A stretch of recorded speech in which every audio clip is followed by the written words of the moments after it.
একটা কথা ইদানিং প্রায় শোনা যায়, আপনি অনেককেই বলতে শুনবেন, আমিও শুনেছি অনেকের মুখে, যে তারা বলছে যে নির্বাচনের জন্য এত তাড়াহুড়া করার দরকারটা কি? নির্বাচন হলে তো সেই বিএনপি চলে আসবে, এসে তারা আবার সেই চাঁদাবাজি করবে, আবার সেই একই জিনিস করবে, এক স্বৈরাচার গেছে আরেক স্বৈরাচার আসবে, এ ধরনের নানা ধরনের কথা কিন্তু আমি শুনেছি। আপনারা শুনেছেন কিনা আমি ঠিক জানি না, হয়তো শুনে থাকলে শুনতেও পারেন। তো আমার একটা খুব প্রশ্ন জাগে, সেটা হলো নির্বাচন হলেই বিএনপি চলে আসবে, এটা আপনি কি করে নিশ্চিত হচ্ছেন? আবার দ্বিতীয়ত, বিএনপি এলেই আবার সেই আগের মতোই চাঁদাবাজি শুরু হবে, এতেই বা আপনি কিভাবে এত কনফার্ম হয়ে যাচ্ছেন? বিএনপির তো পরিবর্তন হতে পারে, বিএনপির মন মানসিকতা, বিএনপির চিন্তা ভাবনা, কথাবার্তায় কি আপনারা কিছুই পরিবর্তন লক্ষ্য করেন না? 2001 থেকে 2006 পর্যন্ত তারা ক্ষমতায় ছিল, ওই সময় তাদের যে বডি ল্যাঙ্গুয়েজ ছিল, কথাবার্তা ছিল, ঔদ্ধত্য ছিল, ওটাও কি আপনারা এখনও লক্ষ্য করেন? কিছু কি চেঞ্জ দেখেন না? আবার ধরুন বিএনপি ক্ষমতায় আসবে, এটা ভাবছেনই বা শিওর হচ্ছেন কীভাবে? বিএনপির কোনো নেতা কি বলেছে যে নির্বাচন হলে তারা নিশ্চিতভাবে ক্ষমতায় আসবে? তারেক রহমান কি একবারও বলেছেন যে আমি ক্ষমতায় আসতেছি?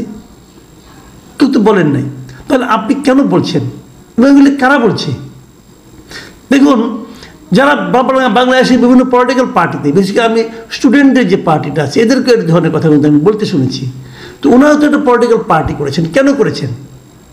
ওনারা পার্টিটা কেন করেছেন? ক্ষমতায় যাওয়ার জন্যই তো করেছেন।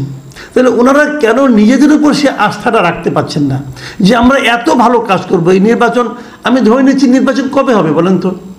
ডিসেম্বরে অথবা আগামী বছরের জুনে। তো ডিসেম্বরের আগে তো নির্বাচনের কথা কেউ বলছে না, দাবিও করছে না।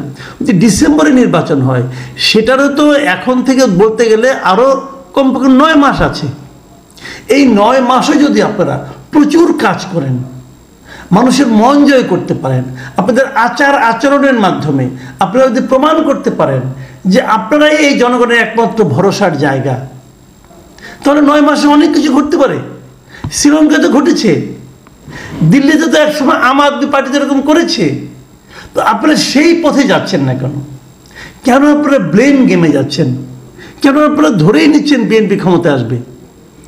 এটা যদি আপনাদের উপলব্ধি হয় যে আপনারা বিভিন্ন জায়গায় মাঠে ময়দানে গিয়েছেন, মানুষের সঙ্গে কথা বলেছেন, তারা বলেছে যে হ্যাঁ বিএনপিকে আমরা ভোট দেব, তাহলে যদি হয়, যদি তার উপর ভিত্তি করে হয়, তাহলে এক কথা, এছাড়া অন্য কি?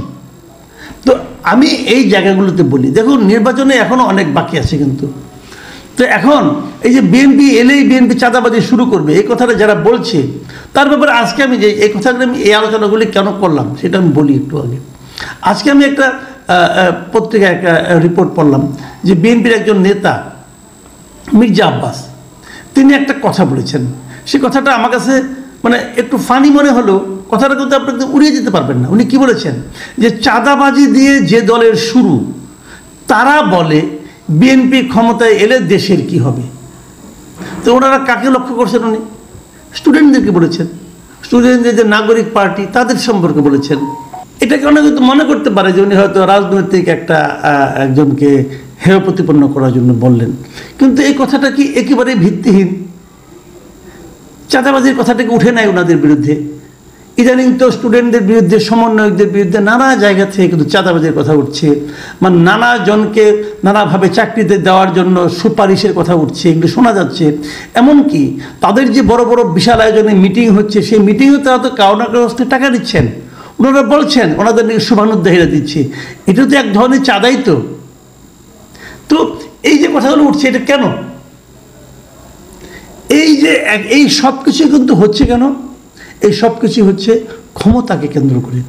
কে ক্ষমতায় যাবেন, কিভাবে ক্ষমতায় যাবেন, এই যে একটা টানাপোড়েন, এই যে একটা দৌড়, কার আগে কে কি বলবেন, কার বিরুদ্ধে কে কি বলবেন, এই যে এখানে যারা শ্রমটা বিনিয়োগ করছেন, আমার একটা খালি মনে হয় মাঝে মাঝে যে আপনারা এই দিকে পরস্পরের দিকে কাদা ছেড়াছড়ি না করে আপনারা জনগণের মন জয় করার চেষ্টা করেন না কেন? জনগণকে বলেন যে আপনারা কি করতে চান। আমি এখন পর্যন্ত কিন্তু শুনিনি কিছু যে তারা যে কি করবে জনগণের জন্য, সেই কথাটা কেউ বলছে। সবাই কিভাবে ক্ষমতায় যাওয়া যাবে সেই চিন্তা করছে, সেই ছক করছে। তো সেইখানে আমরা কোথায়? দেখুন, সরকার সংস্কার করতেছে, এটা হলো আরেক জিনিস। এই সংস্কারের জন্য তারা এখন জাতীয় একটা ঐক্যমত্য কমিশন গঠন করছে, সেখানে সমস্ত পলিটিক্যাল লিডারদের সঙ্গে ওনারা বসবেন। এটাও দেখেন কীভাবে করেছে, এটা নিয়েও নানা ধরনের নাটক হচ্ছে। এর মধ্যে তারা বেশ কয়েকটা দলকে, 37টা রাজনৈতিক দলকে তারা কিন্তু এই যে 5টা কমিশনের থেকে তারা 166টা সুপারিশ বের করছে। সেই সুপারিশ সম্পর্কে মতামত জানতে চেয়ে টিক চিহ্ন দেওয়া, প্রত্যেকটা সুপারিশের সঙ্গে একটা লেখা আছে একমত, কোথাও লেখা একমত নই, কোথাও লেখা আংশিকভাবে একমত। এখন আপনাকে টিক চিহ্ন দিতে হবে আপনি কোনটায়, এবং তারপরে যদি আপনাদের নিজস্ব কোনো বক্তব্য থাকে সেটাও আপনি উল্লেখ করবেন যে আমার এই বক্তব্য আছে। এইভাবে সবার কাছ থেকে লিখিত হয়ে তারা নিচ্ছে। এই 37টার মধ্যে এর মধ্যে গতকাল পর্যন্ত 15টা দল তাদের লিখিত মতামত জানিয়েছে, ওখানে টিক চিহ্ন দিয়ে মতামত সহ জানিয়েছে। বাকিরা এখনও দেয়নি। বিএনপি অথবা জাতীয় আপনার জামাতে ইসলামী এটা এখনও দেয়নি। আর জাতীয় পার্টি অথবা আওয়ামী লীগের সঙ্গে যারা ছিল তাদের কাছে তো তাদের তো ডাকাই হয় নাই, তাদেরকে বাদ দিয়েই জাতীয় ঐক্যমত্য হবে। আমার কাছে এগুলো খুব হাস্যকর লাগে যে আপনি জাতীয় ঐক্যমত করতেছেন, তো জাতীয় ঐক্যমত বলতে এরা নাই। এই লোকগুলো কি ভোট দেয় না? এই লোকগুলো কি জাতির অংশ না? তো এদেরকে বাদ দিয়ে আপনি কীভাবে জাতীয় ঐক্যমত্য করবেন? এদেরকে ডাকাই হয় নাই। যাই হোক, সেটা নিয়ে অন্য বিতর্ক, সেটা নিয়ে হয়তো পরে একসময় দেখা যাবে কি হয়। কিন্তু এই যে জিনিসটা তারা করছেন, এটা কেন করছেন তারা এইভাবে করছেন? এই কারণে তারা আসলে পলিটিক্যাল পার্টিগুলোকে একটা প্যাচে ফেলানোর চেষ্টা করছেন। পরে বলবেন আপনারা তো লিখিতভাবে এটা স্বীকার করছেন, তো তখন তাদের এটা স্বীকার করতে হবে। তো এখন এর বাইরে আর কিছু থাকতে পারে, কারণ পলিটিক্যাল পার্টিগুলো কতটুকু কি মতামত দেবে না দেবে সেটা নিয়ে তারা বসবে। কিন্তু আমার প্রশ্ন হলো যে এই পলিটিক্যাল পার্টির বাইরে কি আর কেউ নাই? আর কেউ জাতির মধ্যে কেউ পড়ে না? আপনি যখন জাতীয় ঐক্যমত্য করবেন, সেই জাতীয় ঐক্যমত্যের মধ্যে এই কটা রাজনৈতিক দল ছাড়া আর কেউ নাই, আর কাউকে ইনক্লুড করার কোনো প্রয়োজন নাই। তো সে আলোচনাগুলো হবে। এখন প্রশ্ন হচ্ছে কি হবে? আওয়ামী লীগ তো বাদ, জাতীয় পার্টি তো বাদ, অন্য সব দল তো বাদ, এরা তো মানুষই না। হ্যাঁ, এদেরকে টেবিল বানিয়ে অনেক কিছু করছেন, আপনারা করেন, সমস্যা নাই। কিন্তু যাদেরকে নিয়ে করতে চাচ্ছেন তাদের মধ্যে হয়তো ঐক্যমত্য করতে পারতেছেন? কতটুকু করবেন? আজকে একটা রিপোর্ট দেখলাম, বিএনপি বলতেছে, বিএনপির পক্ষ থেকে নাকি বলা হচ্ছে এরকম যে বিষয়গুলো নির্বাচনকে বিলম্বিত করতে পারে সেগুলোতে তারা সায় দেবে না। মানে ওনাদের দফা কিন্তু একটাই, যে নির্বাচনটাকে বিলম্বিত করবে এমন কোনো কিছু তারা সায় দেবে না। তারা যদি তার মানে তারা নির্বাচনটা আগে করতে চাচ্ছে।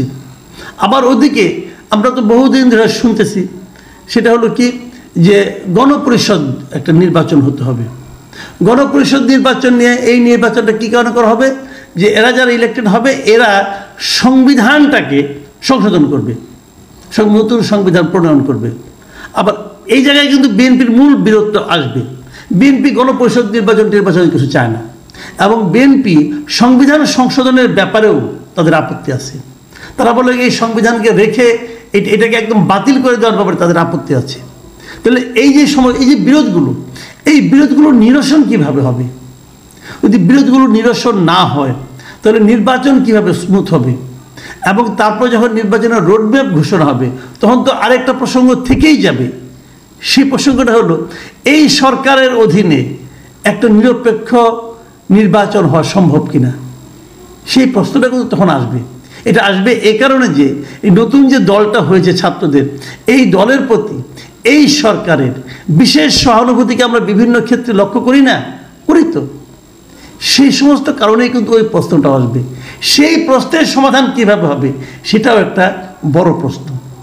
আমি জানি না নির্বাচনকে সামনে রেখে এই যে বিভিন্ন কথাগুলো আমি বললাম, এটা সমাধান কিভাবে হবে। আমি সবসময় বলবো, আমি আগেও বলেছি, আবারও বলবো, এই কথাটা বলি আপাতত শেষ করতে চাই। সেটা হলো, যারা দায়িত্বে আছেন তাদের প্রতি অনুরোধ, প্লিজ জাতিটাকে বিভক্ত করবেন না। বিভক্ত জাতি অগ্রসর হতে পারে না। বহুবার আমি একটা কথা বলি, বিভক্ত জাতি কখনো অগ্রসর হতে পারে না। এবং বিভক্ত করে আপনি যে দায়িত্ব, আপনি ক্ষমতায় আছেন, আপনি একটা ভাগ, আর যারা ক্ষমতার বাইরে তাদেরকে আপনি অন্য ভাগে রাখবেন, রেখে তাদেরকে আপনি ধ্বংস করে দেবেন, বিলুপ্ত করে দেবেন, বঙ্গোপসাগরে ফেলে দেবেন। এই যে মানসিকতা, এই মানসিকতাও আপনাকে বেশি দিন সুস্থিরভাবে থাকতে দেবে না। এটা আওয়ামী লীগও পারেনি, কিন্তু কাজে এই চেষ্টা যারাই করবেন তারাই আলটিমেটলি জাতির জন্য ক্ষতিকর